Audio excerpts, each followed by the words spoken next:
नमस्कार दोस्तों, आज हम नई परिभाषा से शुरू करेंगे चैप्टर को, जो कि है interior point of A set या समुच्चय का आंतरिक बिंदु। तो ये जो परिभाषा है वो मैं आपको जो मैंने नोट्स बनाए हैं उनसे समझाऊंगा। तो ये है आंतरिक बिंदु या इंटीरियर पॉइंट। इसकी डेफिनेशन, माना कोई अरिक्त उपसमुच्चय S है, ये नॉन यूनिटी सबसेट S है जो कि S कंटेन कर रहा है R में, और ये रियल नंबर से जो है चैप्टर बिलोंग है। तो जितने भी हम उपसमुच्चय या सबसेट लेंगे वो R से ही होंगे। ठीक है। समुच्चय S का कोई बिंदु A S का आंतरिक बिंदु कहलाता है यदि A का प्रतिवेश समुच्चय S में विद्यमान हो। ठीक है, यानी सेट S का कोई भी पॉइंट A S का इंटीरियर पॉइंट कहलाएगा यदि A का जो नेबरहुड है वो S में मौजूद हो, और A belongs to S there exist epsilon बड़ा है 0 से A minus epsilon comma A plus epsilon ये कंटेन करना चाहिए S में, तब S का A एक आंतरिक बिंदु होगा। सीमा बिंदु और आंतरिक बिंदु में एक अंतर है, वो मैं आपको बता देता हूँ। मान लिया हमारे पास ये एक है, ठीक है, ये समुच्चय S का बिंदु है। अगर इसका नेबरहुड बात करें तो 1.0000 फिर 1.001 कुछ इस प्रकार का इसका नेबरहुड होगा। अगर नेबरहुड एक साइड है, चाहे वो इस साइड हो या चाहे इस साइड हो, तब तो वो सीमा बिंदु हो जाएगा। ठीक है, लेकिन अगर नेबरहुड दोनों साइड है, अगर मान लो यहाँ पे 0.999 इस प्रकार की वैल्यू एक के पहले भी है और फिर एक आ जाता है, उसके बाद में 1.001, दोनों साइड उसका अगर नेबरहुड मौजूद है तो वो उस समुच्चय का आंतरिक बिंदु हो जाएगा। आंतरिक बिंदु के लिए कुछ महत्वपूर्ण पॉइंट भी है, उनको हम देख लेते हैं। वास्तविक संख्याओं का प्रत्येक बिंदु आंतरिक बिंदु होता है। रियल नंबर का जो एवरी पॉइंट है वो इंटीरियर पॉइंट होगा। किसी परिमित समुच्चय का कोई बिंदु A उसका आंतरिक बिंदु नहीं होता है। परिमित यानी फाइनाइट सेट, जिसमें हम अवयवों की गणना कर सकें। हम जानते हैं कि जो नेबरहुड होता है उसमें अनंत जो संख्याएं हैं वो मौजूद होती हैं, जिसे हम काउंट नहीं कर सकते हैं।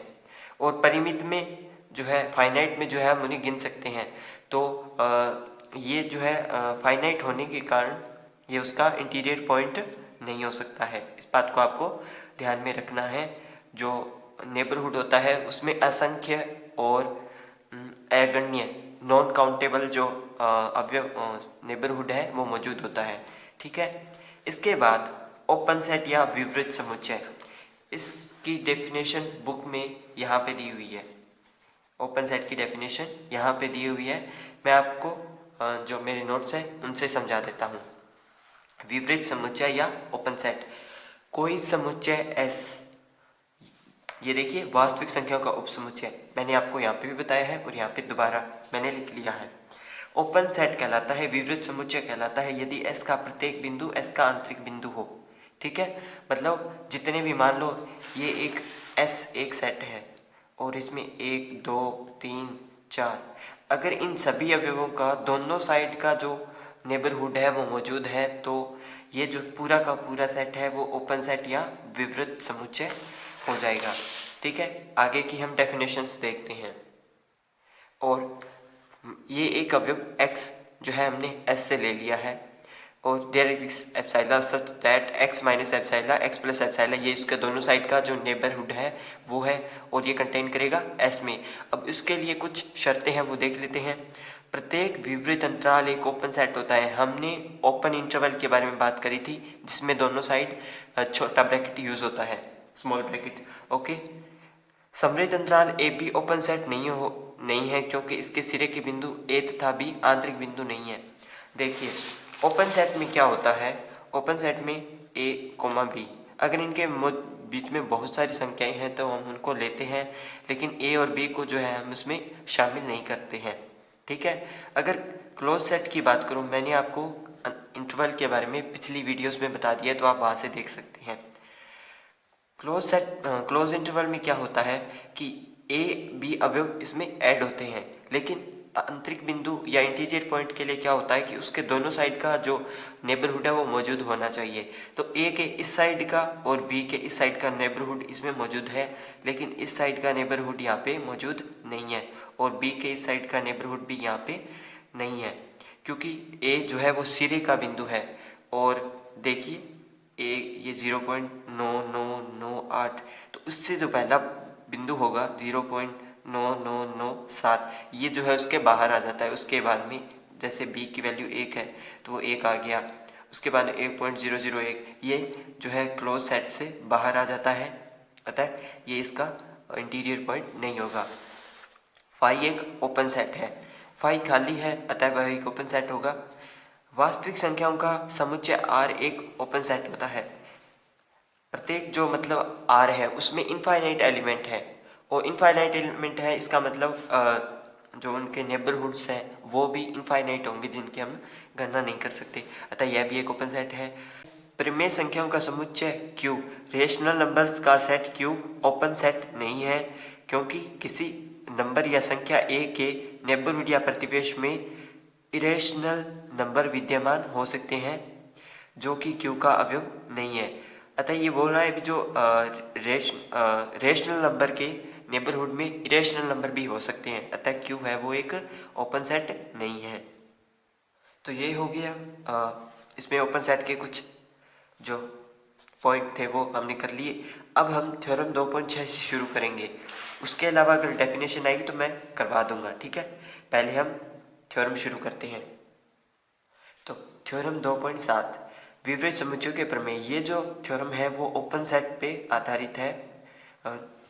तो हम शुरू करते हैं। The union of N arbitrary family of open set is an open set.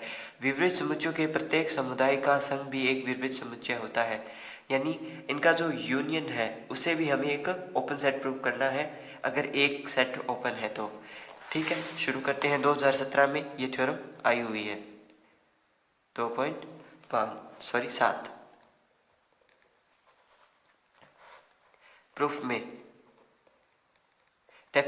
जो इसकी लाइन है वो मैंने आपको बता दिया। डेफिनेशन बोल लीजिए, परिभाषा बोल लीजिए। हमें उसमें दिया क्या है, गिवन है, और इसमें मानना पड़ेगा हमें। गिवन तो ये है कि एक ओपन सेट होगा, और इसमें जो ओपन सेट्स का यूनियन है वो हमें जो है एक ओपन सेट प्रूव करना है। तो पहले जो हमारे पास समुच्चय होंगे या सेट्स होंगे वो तो ओपन होंगे, उनका ओपन होना जरूरी है।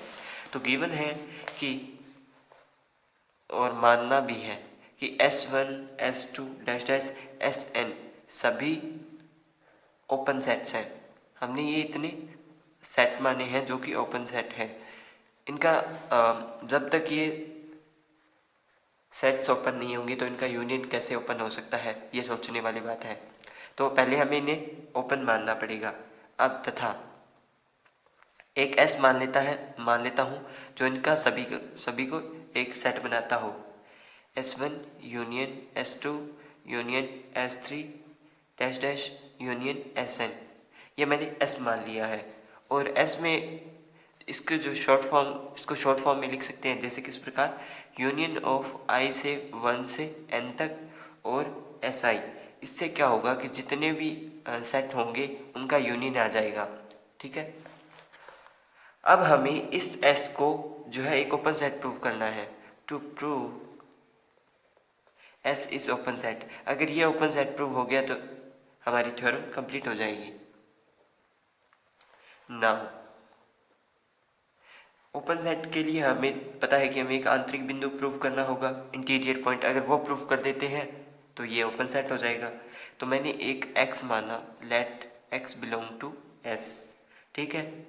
x बिलोंग कर रहा है S1 में भी, x बिलोंग कर रहा है S2 में भी, और x बिलोंग कर रहा है Sn में भी, क्योंकि मैंने x को S का माना है और S एक यूनियन है बहुत सारे सेट्स का, ठीक है। तो वो उनमें भी आएगा, ठीक है। अब आप देयर एग्जिस्ट एप्सिलॉन बड़ा है 0 से, सच दैट उसका एक नेबरहुड जो है वो भी मौजूद होगा x का, x माइनस एप्सिलॉन, और x प्लस एप्साइला, जो कि x S1 में भी होगा और S1 कंटेन कर रहा है S में। x माइनस एप्साइला ये जो है S2 में भी होगा, क्योंकि x S2 में भी है तो इसका नेबरहुड S2 में भी होगा। तो S2 कंटेन करेगा S में, क्योंकि ये इनका एक जो कंप्लीट सेट है वो S है, यूनियन का कंप्लीट सेट S। इसका मतलब क्या है, हमने 2 से देख लिया, हमें पता है कि बाकी में भी ऐसा ही होगा।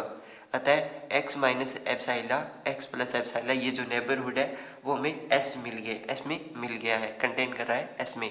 अगर ये S में कंटेन कर रहा है, इसके दोनों साइड का नेबरहुड x का मौजूद है, अतः x S का आंतरिक बिंदु है या इंटीरियर पॉइंट है। ये आंतरिक बिंदु है, अतः S एक ओपन सेट है। बस इतना ही करना था, ये एक ओपन सेट प्रूव हो गया है। अब हम थ्योरम 2.8 शुरू करते हैं। थ्योरम 2.8, किसी परिमित संख्या में विपरीत समुच्चयों का सर्वनिष्ठ भी एक विपरीत होता है। The intersection of a finite number of sets in A open set. इसमें क्या है, यहाँ पे हमें यूनियन का एक जो सेट है उसको ओपन बताना था, यहाँ पे इंटरसेक्शन आ गया। इसमें S यूनियन से मिलकर बना था, इसमें इंटरसेक्शन से मिलकर बना है। ज़्यादा डिफरेंस नहीं है, मैं करवा देता हूँ, समझ में आ जाएगी आपको आसानी से। तो थ्योरम 2.8, सबसे पहले हमें दिया हुआ है कि सेट ओपन होंगे, अतः गिवन भी है और S1 S2 S3 dash dash Sn सभी ओपन सेट है, ये हमें दिया हुआ है। और हमें सिद्ध करना है to prove S is equal to intersection I से 1 से N और SI भी एक ओपन सेट है, ये हमें प्रूव करना है। ठीक है, प्रूफ में हम शुरू करते हैं कि S जो है, मैं इसको S मान लेता हूँ इन सभी के जो इंटरसेक्शन है, सभी समुच्चयों के सभी सेट्स के इंटरसेक्शन को, ये सभी सेट का इंटरसेक्शन है। अब सभी सेट्स को ले आते हैं इंटरसेक्शन फॉर्म में, S इंटरसेक्शन S2। इसका मतलब क्या है कि जो एक अवयव मान लो S1 में आ गया तो वो सभी में मौजूद होगा, सभी का अभीष्ट होगा। ठीक है, तब एक x बिलोंग करेगा S में, मैंने S का एक अवयव ले लिया, तब ये जो x है वो S1 में भी होगा क्योंकि इंटरसेक्शन से आया है, S2 में भी, और इसी प्रकार ये x है वो SI यानी सभी सेट में मौजूद होगा।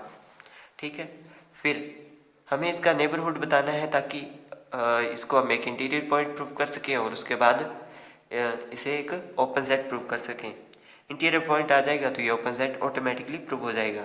तो देयर एग्जिस्ट एप्साइला I जो कि बड़ा होगा 0 से, such that x minus epsilon I ये जो है इसका नेबरहुड होगा और ये कंटेन करेगा SI में, ये नेबरहुड SI में कंटेन करेगा और यहाँ पे I है वो 1 से लेके N तक जो है नंबर्स है। इट मीन्स x माइनस एप्साइला 1 और x प्लस में एप्साइला 1 ये जो होगा नेबरहुड वो S1 में कंटेन करेगा। दिया है कि S एक ओपन सेट है, ये इसलिए कंटेन करेगा क्योंकि हमें पहले से दे रखा है कि S1 से लेके Sn तक सभी ओपन सेट होंगे, अतः ये जो नेबरहुड है वो S1 में मौजूद होगा। ठीक है, उसी प्रकार x माइनस एप्साइला 2 x प्लस एप्साइला 2 ये नेबरहुड S2 में मौजूद होगा क्योंकि S2 भी ओपन सेट है, जहाँ जो एप्साइला है वो मिनिमम है। मैंने आपको पहले बताया बहुत छोटी वैल्यू है, 0 के नियर अबाउट वैल्यू है। ठीक है, तो इस प्रकार जो है x माइनस एप्साइला और x प्लस एप्साइला ये जो है कंटेन कर रहा है S में, मतलब ये इसमें भी मौजूद है, इसमें भी होगा। उसी प्रकार ये जितने भी एप्सिलॉन 1 से लेकर एप्सिलॉन n तक या i तक जितने भी अवयव है वो एप्सिलॉन है। अतः एप्सिलॉन जो है x minus epsilon x plus epsilon s का आ गया है। अतः ये इसका एक इंटीरियर पॉइंट है, x s का आंतरिक बिंदु है। अतः S एक ओपन सेट है। ठीक है, ये हो गई थ्योरम 2.8। अब हम थ्योरम 2.9 की बात करते हैं। ये थोड़ी कंफ्यूजिंग हो सकती है लेकिन समझ में आ जाएगी। ये 2014, 17 और 19 में आई हुई है। R का कोई उपसमुच्चय S ओपन सेट या विवृत समुच्चय है यदि और केवल यदि इसका पूरक समुच्चय समृत है। अर्थात S विवृत है तो ये जो है वो समृत होगा। ये इस साइन के साथ ये पूरा पूरा एक सेट है। पूरक समुच्चय को हम इस प्रकार दर्शाते हैं। ठीक है, ये जस्ट एक दूसरे के उल्टे होते हैं। मान लो अगर ये पूरक समुच्चय ओपन है तो ये क्लोज हो जाएगा, अगर ये क्लोज है तो ये ओपन हो जाएगा। तो हम इसी प्रकार से इसको सिद्ध करेंगे कि अगर मैं एक को ओपन प्रूफ कर दूं तो दूसरा ऑटोमेटिकली क्लोज हो जाएगा। आगे की अगर कोई जैसे थ्योरम होगी तो वो हम इसी प्रकार करेंगे। तो हम इसे शुरू करते हैं। ये प्रमेय 2.9 है जो मैंने इसमें नोट्स बनाए हुए हैं। वैसे मैं आपको कॉपी में करवा देता लेकिन इसमें ज़्यादा हिंदी है और समझाने वाला पोर्शन ज़्यादा है, इसलिए मैं आपको डायरेक्ट नोट्स में समझा रहा हूँ। हमें दिया है कि S ओपन सेट है और सिद्ध करना है कि इसका पूरक एक क्लोज है। यहाँ पे या तो आप इस साइन का यूज़ कर सकते हैं या फिर S डैश का यूज़ कर सकते हैं पूरक समुच्चय को बताने के लिए। यदि S ओपन है, अब सॉल्यूशन की बात हो रही है, यदि S ओपन है तो परिभाषा से S का प्रत्येक अवयव इसका आंतरिक बिंदु होगा। हमने कुछ देर पहले इसके बारे में जान लिया है। अब माना कि X जो है वो पूरक समुच्चय का अवयव है, तब X जो है जो सीधा S है उसका अवयव नहीं होगा। ठीक है, इसको मैं समीकरण नंबर 1 माना हूँ और जो X है वो एक स्वेच्छ अचर है, वो ओपन है। ठीक है, हम उसको पूरक समुच्चय का भी मान सकते हैं और डायरेक्ट सीधा S का भी अवयव मान सकते हैं। स्वेच्छ अवयव, स्वेच्छ अचर है। ठीक है, इसके बारे में मैं आपको पहले ही बता देता हूँ। अब यदि संभव हो तो माना कि हमने पहले ये कंडीशन मानी थी, विरोधाभास प्रमेय से हम इसको प्रूफ करेंगे। हम इसका उलट लेके चलेंगे, जब वो गलत प्रूफ हो जाएगा तो कह देंगे भी हाँ वो सही था। ठीक है, तो यदि संभव हो तो माना कि X है वो S का अवयव है, तब X पूरक समुच्चय का अवयव नहीं है। S की परिभाषा अनुसार X का सामीप्य या नेबरहुड S में अंतर्विष्ट होगा।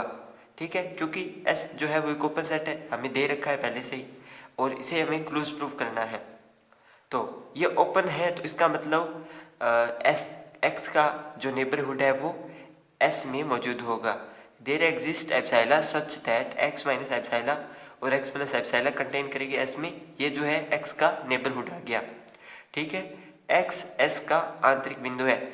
ये नेबरहुड दोनों साइड का नेबरहुड आ गया, इसका मतलब ये इसका इंटीरियर पॉइंट सिद्ध हो गया। तो ये समीकरण नंबर 2 आ गई। जबकि X तो हमने पूरक समुच्चय का माना था, X तो पूरक समुच्चय का अवयव है, अर्थात समीकरण 1 व 2 का विरोधाभास है। इसी विरोधाभास से X जो है वो पूरक समुच्चय का बिंदु है और ये जो है एक क्लोज सेट है। हमने जो माना था वो हमारी अवधारणा गलत हो गई, हमने जो सोचा वो गलत था। ठीक है, इसका मतलब वो गलत है तो जो चीज़ है कि S ओपन है तो जो S डैश है वो क्लोज होगा, ये प्रूव हो गई। इसका विलोम या कन्वर्स।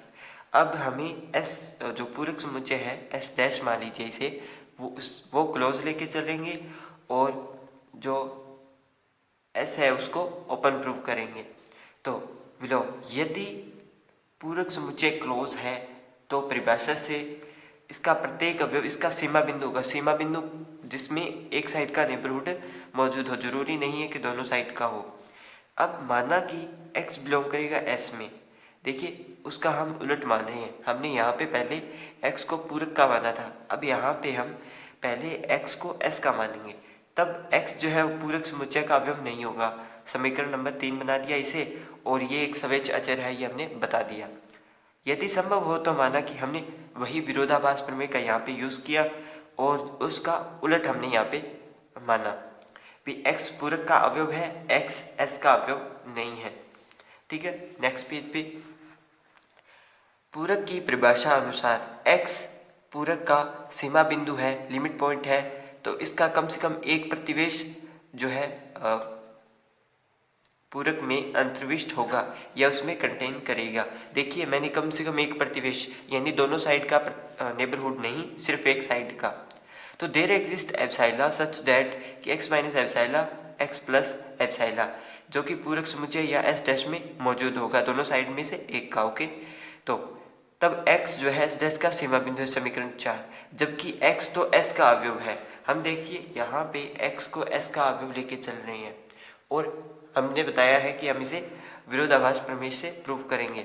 तो समीकरण 3 और 4 का यहाँ पे विरोध हो रहा है, कंट्राडिक्शन हो रहा है कि ये गलत है, ये गलत है।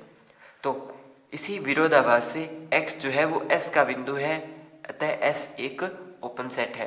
तो विरोधाभास प्रमेय से हमने थ्योरम 2.9 को प्रूव कर दिया। उसके बाद कुछ डेफिनेशंस है, cover, open cover, finite cover, सब कवर।